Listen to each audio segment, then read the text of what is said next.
Drive back from the Alaskan processing plant usually took me through Anchorage first, then a connecting flight to Portland, then another hour south on I-5 to Medford.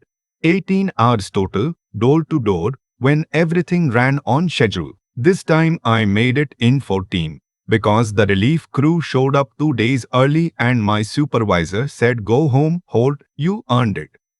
6 months on that plant floor. 6 months on that plant floor.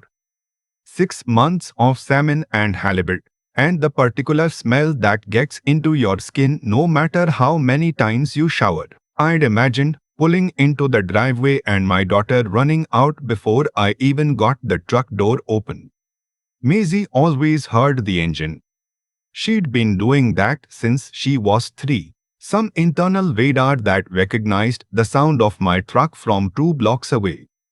Instead, the house sat quiet. The porch light was off even though it was almost 9 at night. My sister-in-law Faye's car wasn't in the driveway, which was where it usually sat when she watched Maisie during my rotations.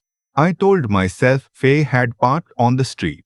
I told myself Maisie was already in bed. The key turned easier than I remembered. I'd been meaning to fix that sticky deadbolt for 2 years, and it seemed like someone finally had. Inside, the house smelled different.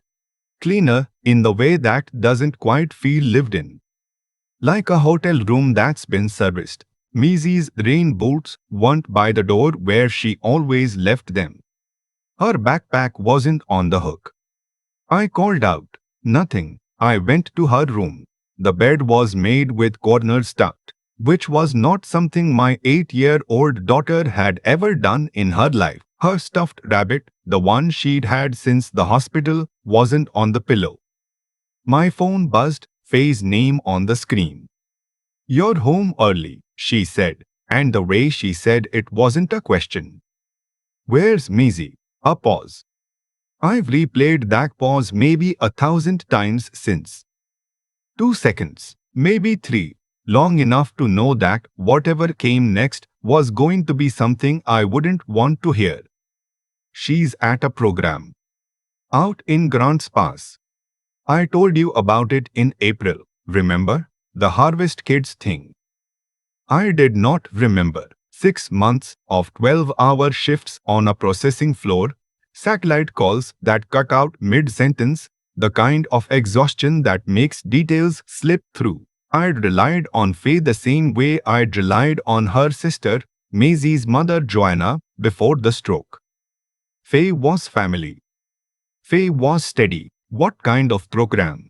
It's faith-based, like a working farm camp. They learn responsibility, agriculture, life skills, real hands-on stuff. Pastor Eldon runs it. He's known for turning around kids who are struggling. Maisie isn't struggling. Another pause. She's been having a hard time since Joanna. You know that. I knew that. I also knew that grief and struggling weren't the same thing, and I knew my daughter, and I knew she didn't need fixing. She needed her father home more. That part was on me, and I'd been carrying it for 2 years. "Give me the address." "Holt, don't. You'll disrupt the whole Faye." "The address." She gave it, a rural route number outside Merlin, which was a small community about 20 minutes north of Grants Pass. She was still talking when I hung up. I got back in my truck. The GPS showed 47 minutes. I made it in 38. The property wasn't visible from the road. A rusted gate with a hand-painted sign that said Cedar Ridge Youth Ministry. Gravel drive winding through Douglas Fir before opening into a clearing. Main building looked like a converted barn, white paint going grey at the edges. A newer structure behind it, metal siding. 3 vehicles I didn't recognize. No children anywhere. I knocked on the main building. No answer. Tried the handle. Lock. I walked around the side and that's when I heard it. Not playing, not laughing. The sound children make when they're working and they know better than to complain about it. A kind of silence underneath movement. I followed it around the back of the metal building and past a chicken coop, and that's when I saw the field. It was a berry field. Blueberries mostly, with some kind of low-growing vegetable I didn't recognize in the rows beyond.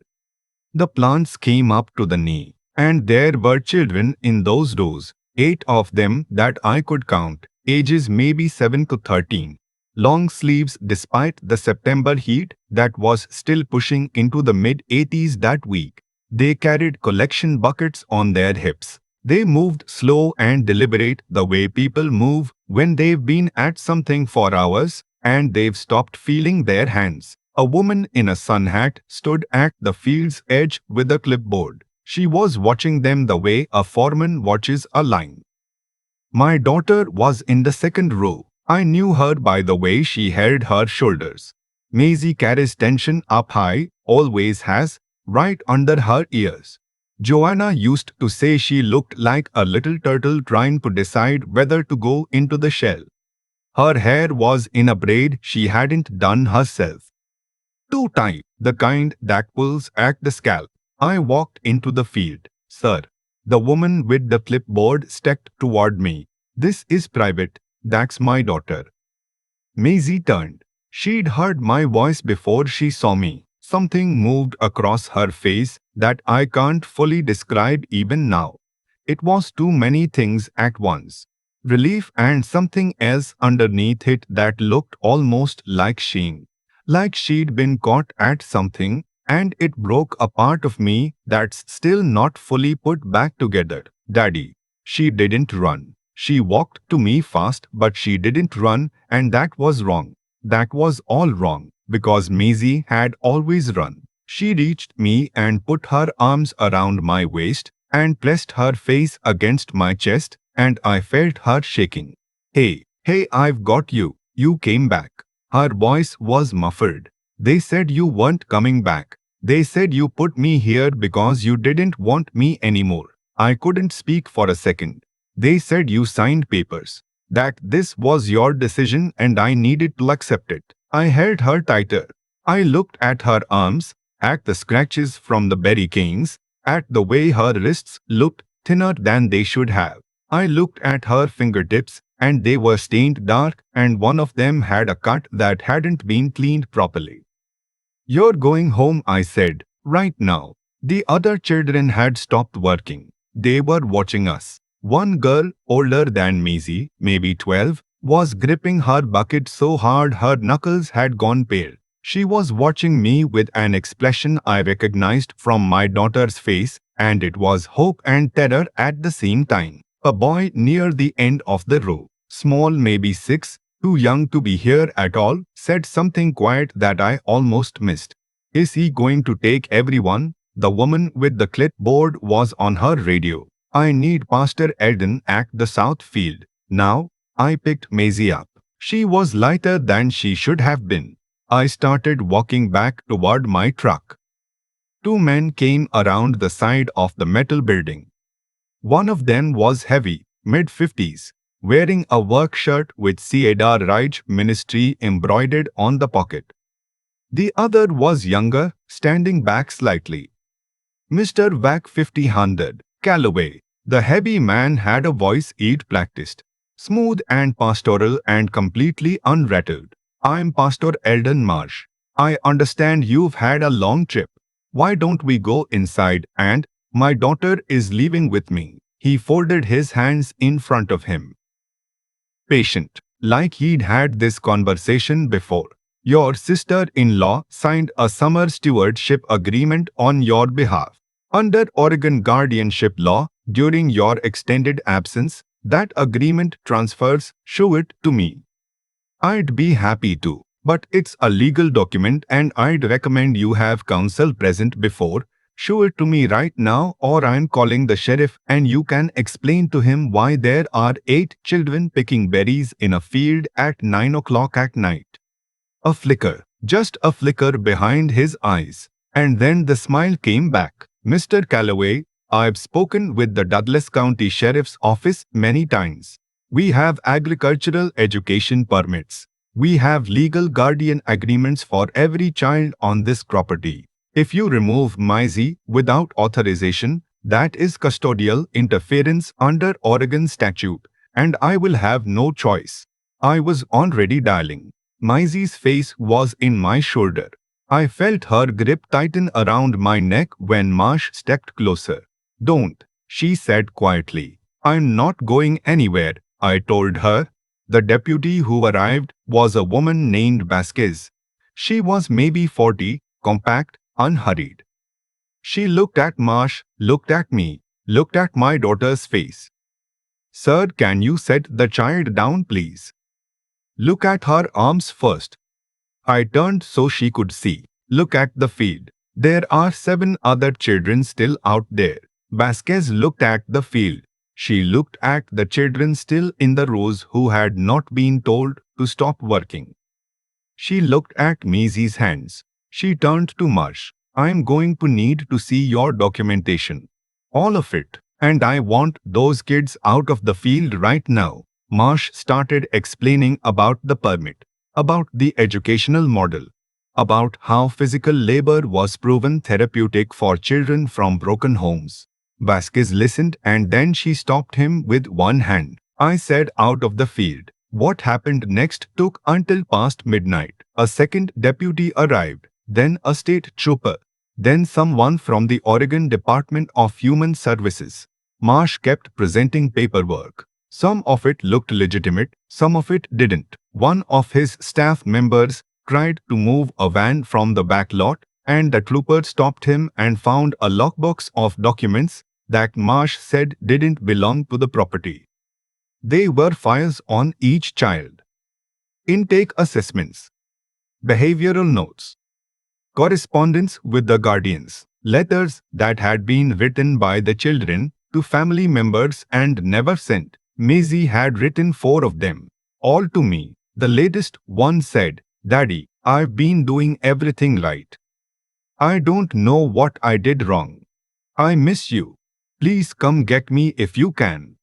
I don't want to make you more trouble. Love, Maisie. I sat in my truck with her while the property was being documented. She'd stopped shaking but she wouldn't let go of my hand. An EMT checked her over. Mild dehydration, weight loss consistent with restricted diet, cuts on her hands that should have been treated days ago. She's okay, the EMT told me. She's going to be okay. I want to stay with my dad, Maisie said, before I could say anything. Then that's where you'll stay, the EMT said. I looked back at the field where the other children were now sitting on the ground with foil emergency blankets around their shoulders even though it wasn't cold, just because the DHS worker had handed them out and they didn't know how to refuse. The little boy who'd asked if I was going to take everyone was sitting apart from the others. He had his knees pulled up. He was looking at my truck. I don't know his name, I still think about him. Faye showed up around 11. She came in her car and she walked toward me with her hands out, already explaining. She'd met Marsh at her church. He'd given a guest presentation about the youth ministry, about children who'd lost parents, about how structure and purpose were what those kids needed to heal. He'd shown a video. He'd shown testimonials. He'd had a sign-up sheet and Faye had put Maisie's name on it because she genuinely, truly believed it was something good. She hadn't visited. Marsh said family contact interrupted the process. She'd called twice and been told Maisie was in a session and would call back. And the callback never came. And she'd told herself it was a busy program and not asked again. I thought I was helping, she said. I believed her. That was the worst part. Faye was not a careless person. Faye loved Maisie. Marsh had simply been very good at presenting something that looked like care. You didn't ask enough questions, I said. Neither did I. She got arrested anyway, a few weeks later, not for malice, for the paperwork she'd signed, which turned out to be more than a summer enrollment agreement. There was language in it authorizing the ministry to act as educational guardian, to restrict outside communication, to determine appropriate labor as part of the curriculum. Faye said she'd skimmed it. The DA said that wasn't enough.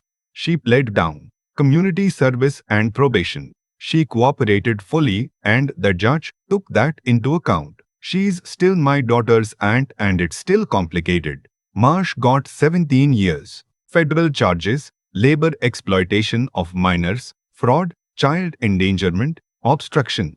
His second-in-command got 9. The agricultural permits turned out to be legal, which made it worse. He'd actually managed to make child labor look like farming education on paper, long enough to run the operation across 2 properties in Oregon and 1 in Northern California for 6 years.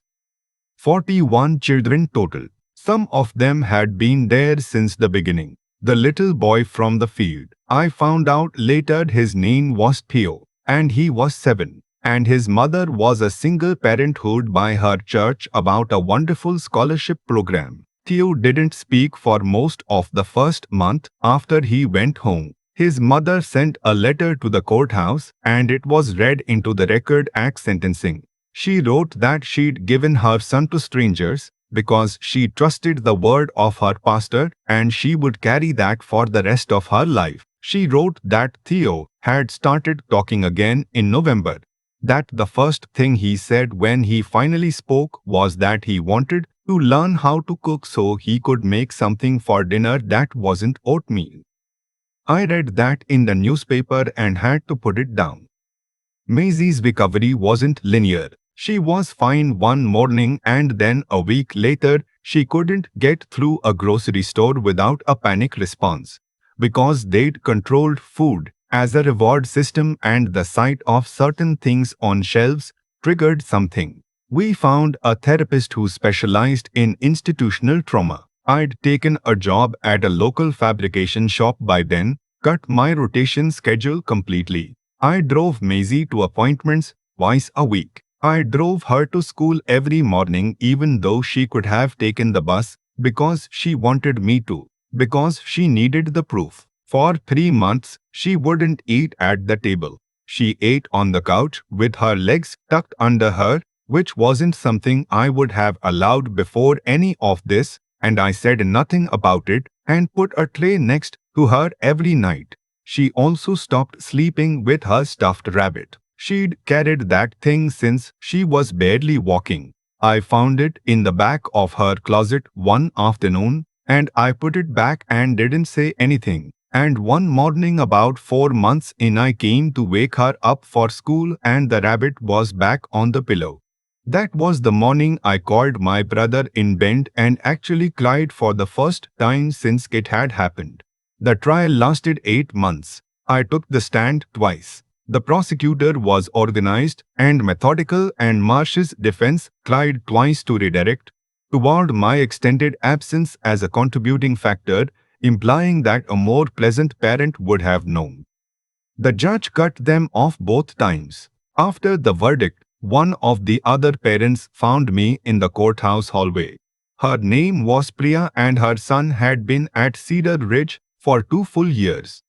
She gripped my hand and said, "You started the whole thing. When you called the sheriff that night before you, we were all just waiting." I didn't know what to say to that. I still don't. 2 years after the trial, Maisie's school hosted a community project showcase. Students were invited to present something they'd created. Any medium, any subject. Maisie made a poster, not a science poster, not the kind with diagrams. She'd drawn it herself, which was something she'd started doing again about 6 months after coming home. The poster was about warning signs, how to recognize when a program or camp or church group might not be what it says it is. She'd listed 5 things. Real programs let you visit anytime. Real programs don't ask you to sign documents that waive communication. Real programs don't use food as a behavior management tool. Real programs don't tell children their parents gave them up. Real programs welcome questions. At the bottom she'd written, If something feels wrong, you're probably right.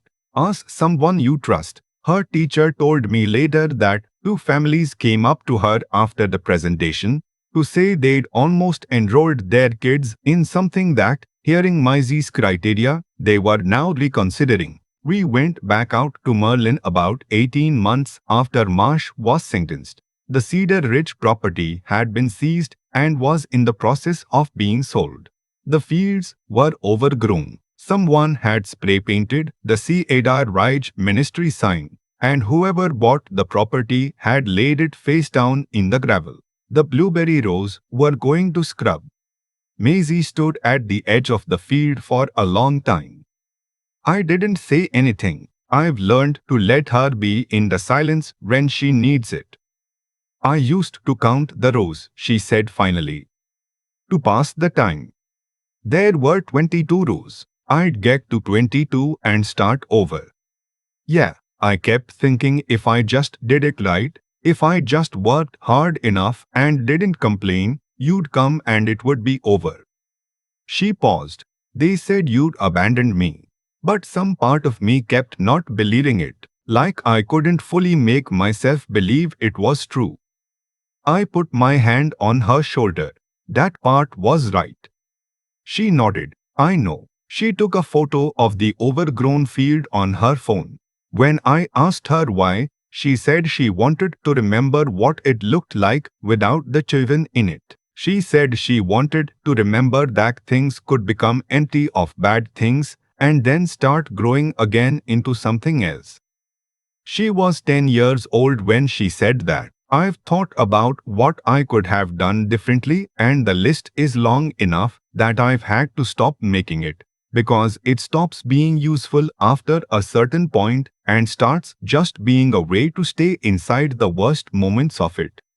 I was gone too long. I trusted people because it was easier than building better systems. I signed off on arrangements I should have asked more questions about.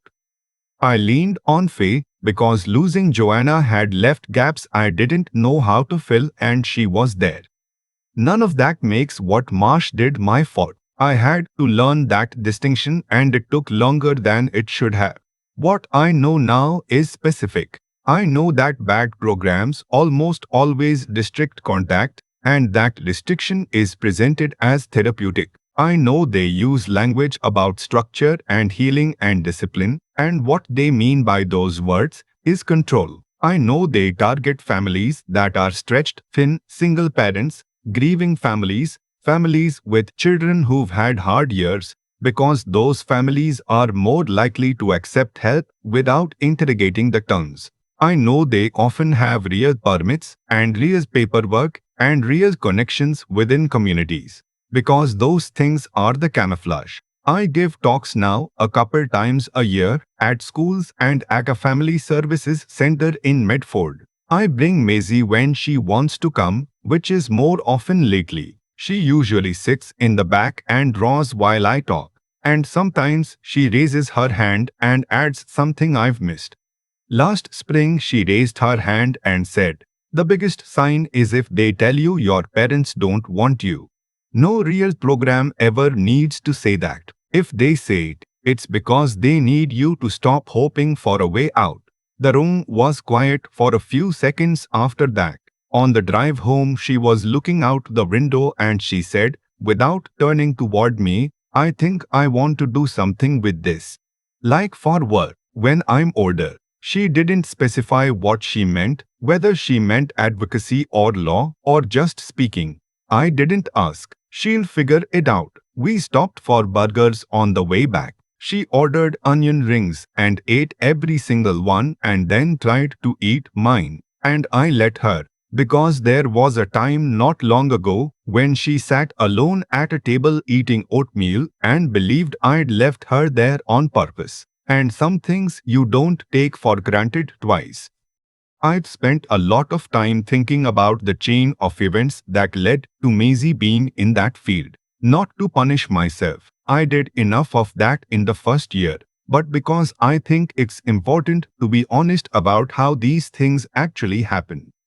They don't happen because a parent is evil. They happen because a parent is tired and grieving and stretched too thin, and someone with a practiced smile walks into that gap and offers something that looks exactly like help.